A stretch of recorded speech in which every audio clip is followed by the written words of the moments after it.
Hello दोस्तों, जैसा कि आप सबको पता है कि आज यूनियन बजट 2021-2022 आ गया है।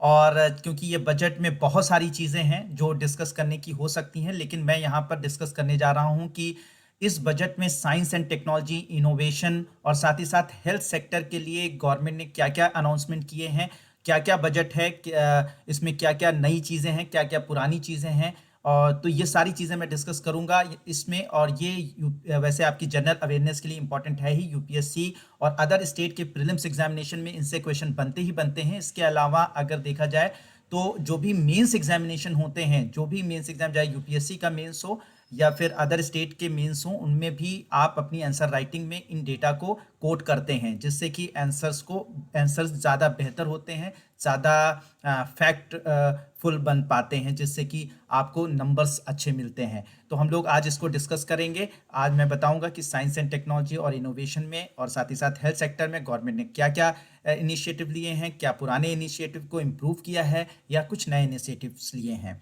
तो चलिए स्टार्ट करते हैं। तो सबसे पहले देखिए, यूनियन बजट की अगर बात की जाए तो यूनियन बजट के 6 pillars of the union budget है। 2021 और 22 के लिए 6 पिलर्स की घोषणा की गई है यूनियन बजट, यानी इसी पर बेस्ड है पूरा का पूरा यूनियन बजट, जिसमें से हेल्थ एंड वेलबींग, जैसा कि आपको पता ही है, physical and financial capital and infrastructure, यानी कि जो फिजिकल और फाइनेंशियल कैपिटल बनाना है और इंफ्रास्ट्रक्चर को बेहतर करना है, उस पर बेस्ड है ये पूरा का पूरा budget. Inclusive development for aspirational India, यानी कि जो इंडियंस एस्पायर कर रहे हैं, जो जो युवा हैं, उनके लिए इंक्लूसिव डेवलपमेंट यानी कि समावेशी विकास होना चाहिए, उस पर बेस्ड है ये बजट। इसके अलावा री इन्विगोरेटिंग ह्यूमन कैपिटल यानी कि जो ये मानव पूंजी है उसको बेहतर तरीके से, नई तरीके से यूज़ करने पर बेस है ये बजट। और साथ ही साथ इनोवेशन यानी रिसर्च और डेवलपमेंट में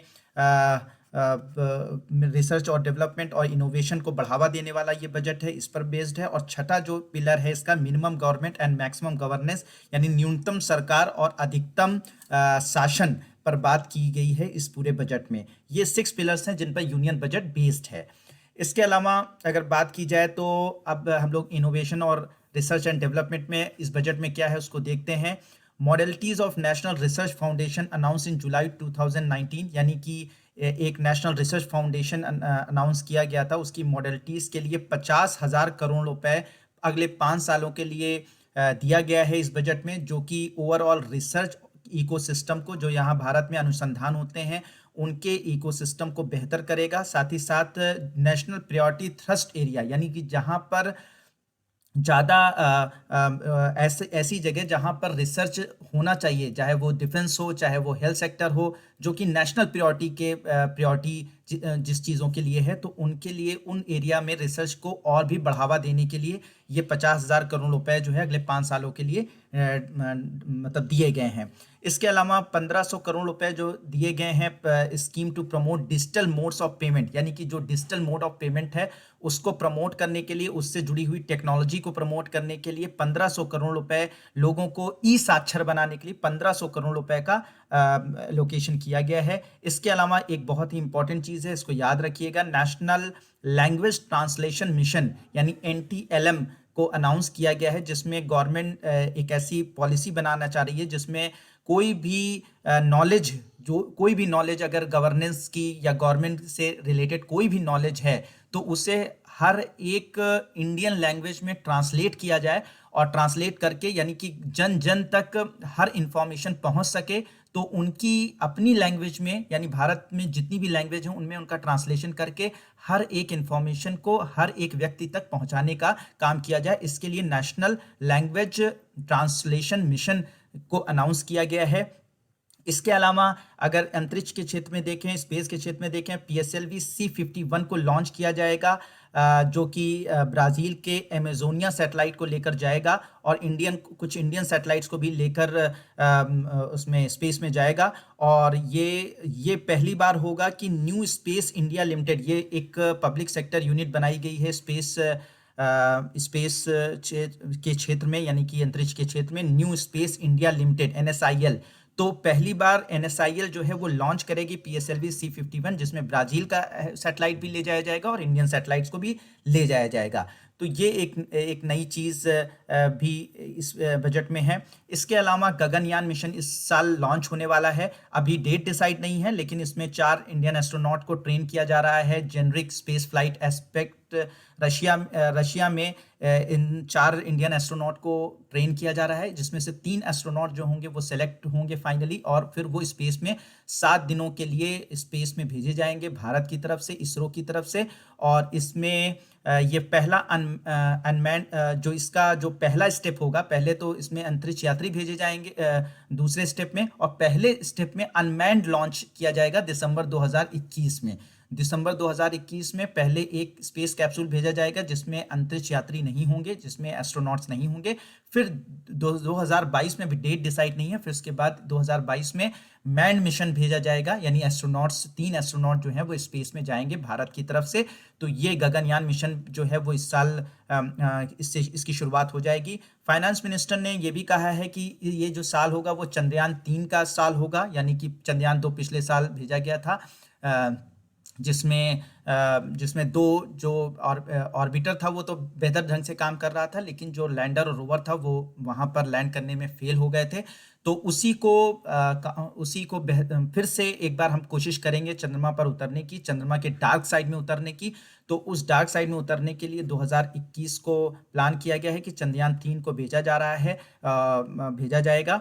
और चंद्रयान 3 इस साल भेज दिया जाएगा, जिसमें लैंडर होंगे और रोवर होंगे। इसमें ऑर्बिटर नहीं होगा। ऑर्बिटर ऑलरेडी हमने भेजा था, लेकिन इस बार सिर्फ लैंडर और रोवर होंगे, यानी इस बार फिर से लैंड करने की कोशिश की जाएगी चंद्रमा पर। इसके अलावा 4000 करोड़ रुपए की बात की जाए, 4000 करोड़ रुपए जो है अगले 5 सालों के लिए दिया जाएगा डीप ओशियन मिशन। ये भी बहुत इंपॉर्टेंट है, deep ocean mission survey exploration के लिए, यानी कि जो समुद्र में, जो बहुत ही गहरे समुद्र में अनुसंधान के लिए deep ocean mission survey exploration and conservation programme इसको चलाया गया है, जिसके लिए 4000 करोड़ रुपए अगले 5 सालों के लिए दिया जा रहा है। और इसका जो ऑब्जेक्टिव होगा कि जो बायोडाइवर्सिटी है ओशन में, यानी समुद्रों में जो जैव विविधता है उसको बचाना, उसके बारे में खोज करना, उसके बारे में नॉलेज इकट्ठी करना, और उसके बारे में नॉलेज इकट्ठी करके उसका हम बेहतर तरीके से उपयोग कर पाएं, और साथ ही साथ उसका कंजर्वेशन कर पाएं, उसका संरक्षण कर पाएं। इसके लिए ये deep ocean mission survey exploration and conservation announce किया गया है। 4000 करोड़ रुपए इसके लिए अलॉट किए गए हैं। अब आ जाते हैं हेल्थ सेक्टर की बात की जाए तो हेल्थ एंड वेलबींग में लगभग 2,23,846 करोड़ रुपए जो है वो हेल्थ और वेलबींग के लिए खर्च इस बजट में दिया गया है। जबकि पिछले साल जो बजट था 2020-21 में, उसमें 94,452 करोड़ रुपए खर्च करने का बजट रखा गया था। जो इस बार काफ़ी ज़्यादा बजट है, 137% की उछाल है इस बजट में, यानी हेल्थ और वेलबींग के लिए, स्वास्थ्य के लिए इस बजट में 137% तक की बढ़ोतरी कर दी गई है। वो इस वजह से भी है क्योंकि कोविड-19 इस वक्त चल रहा है, और भी बहुत सारे इससे एसोसिएटेड वैक्सीनेशन का प्रोग्राम है, बहुत सारे ऐसे एसोसिएटेड प्रोग्राम चलाए जा रहे हैं। तो उसकी वजह से भी इस बजट में काफ़ी ज़्यादा मात्रा में हेल्थ और वेलबींग पर, स्वास्थ्य पर खर्च किया जा रहा है। Focus on strengthening 3 areas, 3 area को बेहतर करने का प्रयास किया जाएगा। पूरा फोकस है इस हेल्थ एंड वेलबींग वाले बजट में, प्रिवेंटिव यानी कि बचाव के लिए, क्यूरेटिव यानी कि क्योर के लिए, और साथ ही साथ वेलबींग यानी कि बेहतर स्वास्थ्य लाभ, बेहतर जीवन शैली लोगों को प्रोवाइड की जाए। इस पर फोकस रहेगा इस हेल्थ बजट के पे। Step being taken for improving health and wellbeing, जो स्टेप्स इसमें लिए जाएंगे उसमें सबसे पहला वैक्सीन की बात की गई है। 35,000 करोड़ रुपए अलॉट किए गए हैं कोविड-19 वैक्सीन के लिए, जो 2021-22 में, यानी 35,000 करोड़ रुपए का बजट रखा गया है कि लोगों को इंडिया में वैक्सीनेशन दिया जाएगा, वैक्सीन इनको प्रोवाइड की जाएगी कोविड-19 से बचने के लिए। और साथ ही साथ हमारे यहाँ लगभग 2 वैक्सीन इस वक्त लगाई जा रही हैं। इसके अलावा 2 और वैक्सीन पर काम चल रहा है, और हमारी वैक्सीन सिर्फ इंडिया में ही नहीं जा रही हैं। लगभग जो फाइनेंस मिनिस्टर ने बताया है कि लगभग 100 कंट्रीज हैं जहां पर हमारा वैक्सीन, जो हमारे इंडिया में बनी वैक्सीन को भेजा जा रहा है। तो ये एक अच्छी बात है। और the made in India pneumococcal vaccine, इसको भी याद रखिएगा कि न्यूमोकॉकल वैक्सीन जो है वो अभी तक 5 स्टेट में बच्चों को लगाई जाती थी। एक तरीके से कह सकते हैं कि न्यूमोकॉकल वैक्सीन जो होती है वो एक फ्लू, एक कैसा न्यूमोकॉकल वैक्सीन जो है वो एक फ्लू के लिए वैक्सीन दी जाती है। तो ये जो न्यूमोकॉकल वैक्सीन अभी तक सिर्फ 5 स्टेट में लगाई जा रही थी, लेकिन इसको अब धीरे धीरे पूरी कंट्री में इसको रोल आउट किया जाएगा।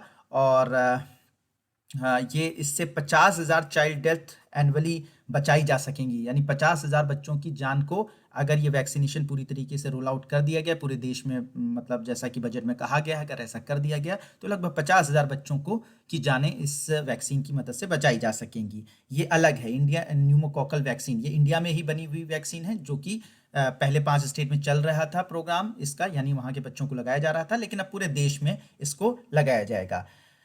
फिर उसके बाद हेल्थ सिस्टम को इम्प्रूव करने के लिए और भी बहुत सारी चीज़ें की गई हैं। 64,180 करोड़ रुपए जो है अगले 6 सालों के लिए दिया गया है। एक नई योजना स्टार्ट की गई है, पीएम आत्मनिर्भर स्वास्थ्य भारत योजना। प्रधानमंत्री आत्मनिर्भर स्वस्थ भारत योजना जो है 64,180 करोड़ रुपए इसमें अलॉट किए गए हैं अगले 6 सालों के लिए। और इसमें मेन इंटरवेंशन होगा पीएम आत्मनिर्भर स्वास्थ्य भारत योजना में कि national institution for one health, यानी एक स्वास्थ्य के लिए एक नेशनल इंस्टीट्यूट बनाना, नेशनल इंस्टीट्यूशन बनाना। इसके अलावा 17,788 रूरल और 11,024 urban health and wellness centres को इस्टेब्लिश करना। इसके अलावा 4 regional national institute of virology, यानी कि वायरस पर रिसर्च करने के लिए 4 regional national institute of virology बनाने की योजना है। 15 हेल्थ इमरजेंसी ऑपरेशनल सेंटर और साथ ही साथ 2 मोबाइल हॉस्पिटल्स बनाने की योजना है इस पीएम आत्मनिर्भर स्वस्थ भारत योजना के तहत। इसके अलावा इंटीग्रेटेड पब्लिक हेल्थ लैब्स बनाई जाएंगी, जहां पर परीक्षण किए जा सकें, जहां बीमारियों का पता लगाया जा रहा है। ऐसी लैब्स बनाने के लिए, ऐसी डायग्नोस्टिक लैब्स बनाने के लिए लगभग सभी डिस्ट्रिक्ट्स में, साथ ही साथ 3382 ब्लॉक पब्लिक हेल्थ यूनिट और इन 11 स्टेट, यानी कि सभी डिस्ट्रिक्ट्स में और साथ ही साथ 3382 ब्लॉक में ये जो लैब्स बनाई जाएंगी 11 स्टेट में, यानी 11 राज्यों में। Critical care hospital blocks 602 districts and 12 central institution, यानी क्रिटिकल केयर हॉस्पिटल बनाए जाएंगे जहां पे बहुत ही गंभीर बीमारियों का इलाज किया जाएगा। तो उन गंभीर बीमारियों के लिए क्रिटिकल केयर हॉस्पिटल्स बनाए जाएंगे, जो कि 602 डिस्ट्रिक्ट्स में और 12 सेंट्रल इंस्टीट्यूशन में इसको मतलब इंस्टीट्यूट को डेवलप किया जाएगा। इसके अलावा straightening the national centre for disease control, इसमें जो एनसीडीसी है, जो कि नेशनल सेंटर फॉर डिसीज, यानी कि डिजीजेस पर रिसर्च करती है, उनके बारे में पता करती है, शोध करती है, उनके बारे में बताती है। तो ऐसे 5 रीजनल इनकी ब्रांचेज हैं और 20 मेट्रोपॉलिटन हेल्थ सर्विलांस यूनिट जो इसकी हैं एनसीडीसी की, इसको और मजबूती देने का प्लान किया गया है इस बजट के अंदर। इसके अलावा expansion of the integrated health information portal to all states connect to all public health labs, यानी कि इंटीग्रेटेड हेल्थ इंफॉर्मेशन पोर्टल बनाया जाएगा, जिससे कि सारे राज्य एक दूसरे से जुड़ सकें, अपनी इंफॉर्मेशंस को शेयर कर सकें, जिससे कि ज़्यादा से ज़्यादा किसी बीमारी से लड़ने में हमें मदद मिल सके। नई पब्लिक हेल्थ यूनिट्स बनाई जाएंगी, जो कि 17 नई पब्लिक हेल्थ यूनिट्स बनाई जाएंगी और साथ ही साथ 33 एग्जिस्टिंग पब्लिक हेल्थ यूनिट को मजबूती दी जाएगी, यानी कि उसको रेनोवेट किया जाएगा। Regional research platform for WHO south east Asia region, south east Asia region का जो WHO का जो हेडक्वार्टर, मतलब साउथ ईस्ट एशिया रीजन में जो WHO का हेडक्वार्टर है, उसके लिए रीजनल रिसर्च प्लेटफॉर्म बनाया जाएगा, यानी कि हम पूरे साउथ ईस्ट एशिया का रीजनल एक ऐसा प्लेटफॉर्म तैयार करेंगे, ऐसा रिसर्च सेंटर तैयार करेंगे जिसमें बीमारियों के बारे में शोध किया जा सके, रिसर्च किया जा सके। 9 बायोसेफ्टी लेवल थर्ड लेबोरेटरीज, यानी कि बायोसेफ्टी लेवल थर्ड, इसकी कई लेवल्स होती हैं लैब्स की, जहाँ पे टेस्ट किए जाते हैं। तो उनमें लेवल थर्ड के लेवल की लेबोरेटरीज जो हैं वो बायोसेफ्टी लेबोरेटरीज को डेवलप किया जाएगा। इस बजट में न्यूट्रिशन पर भी ध्यान दिया गया है। न्यूट्रिशन पे भी कहा गया है मिशन पोषण एक है, इसे याद रखिएगा, मिशन पोषण।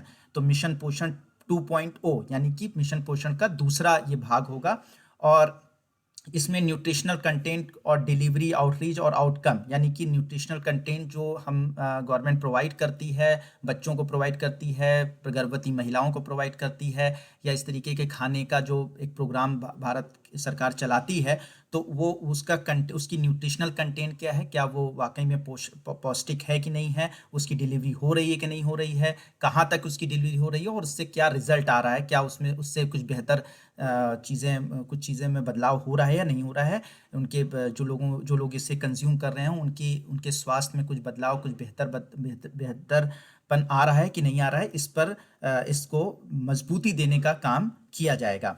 Merging the supplementary nutrition programme and the Poshan Abhiyan, यानी सप्लीमेंट्री न्यूट्रिशन प्रोग्राम और पोषण अभियान को मर्ज किया जाएगा।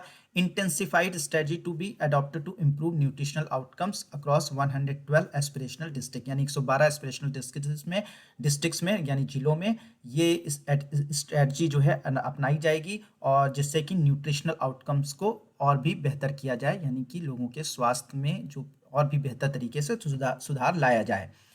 फिर इसके बाद universal coverage of water supply के लिए भी यूनिवर्सल कवरेज दी जा रही है। 2,87,000 करोड़ रुपए अगले 5 सालों के लिए दिया गया है जल जीवन मिशन के लिए। अर्बन यानी शहरी जो लोग रह रहे हैं शहर में, उनके लोगों के लिए जल जीवन मिशन अर्बन यानी शहरी के लिए किया गया है। और इसका जो एम है वो 2.86 crore house hold tap connection, यानी कि उनको नल का पानी मिले, 2.86 करोड़ हाउस होल्ड को नल का पानी डायरेक्ट मिल पाए, इसके लिए मतलब शुद्ध पानी उनको मिल पाए, इसके लिए किया गया है। इसमें इसका एम है।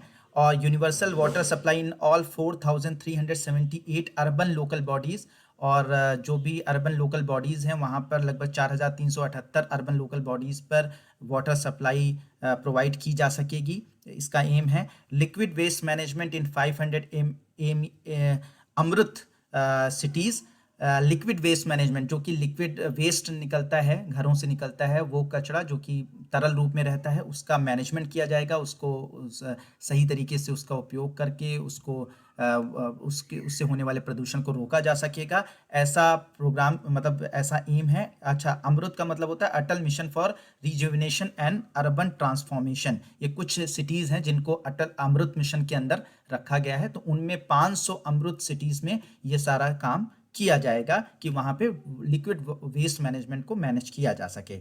स्वच्छ भारत स्वस्थ भारत, ये एक मिशन है, स्वच्छ भारत और स्वस्थ भारत। ये 1,41,678 करोड़ रुपए जो है अगले 5 सालों के लिए अर्बन स्वच्छ भारत मिशन 2.0 यानी कि इसके दूसरे प्रोग्राम यानी कि दूसरे एपिसोड के लिए दिया जाएगा। मेन इंटरवेंशन अंडर स्वच्छ भारत मिशन, मेन जो इसका इंटरवेंशन है कि क्या क्या होगा स्वच्छ भारत मिशन 2.0 में। कंप्लीट फेकल स्लज मैनेजमेंट होगा, यानी कि जो भी आपके घरों में सीवर का पानी निकलता है उसका पूरी तरीके से वेस्ट वाटर मैनेजमेंट होगा, वेस्ट वाटर ट्रीटमेंट होगा, उसको इस तरीके से ट्रीट किया जाएगा कि वो नदियों को प्रदूषित ना करे, साथ ही साथ प्रदूषण किसी भी तरीके का प्रदूषण ना फैलाए। तो उसके लिए प्रोग्राम किया जाएगा इसके अंदर। Source of segregation of garbage, यानी कि जो भी कूड़ा है उसमें अलग अलग तरीके के कूड़े निकलते हैं। कुछ कूड़े होते हैं जो मतलब मान लीजिए कि जो अलग अलग तरीके के कूड़े होते हैं, आपको पता है कि उसके लिए कभी आप रेड बाल्टी बकेट में आप डालते हैं, कुछ कूड़े ब्लू में डालते हैं, कुछ ग्रीन में बकेट में डालते हैं, तो वो आपको पता ही होगा। तो उनको अलग करना, मतलब कि हम तो अपने घर से कूड़ा निकाल देते हैं लेकिन हम अलग नहीं करते हैं, लेकिन हम इस प्रोग्राम में, इस मिशन में यानी कि स्वच्छ भारत मिशन 2.0 में उन सारे कूड़ों को अलग करने का भी प्लान किया जाएगा, जिससे कि उनका जो ट्रीटमेंट है वो सही ढंग से हो पाए।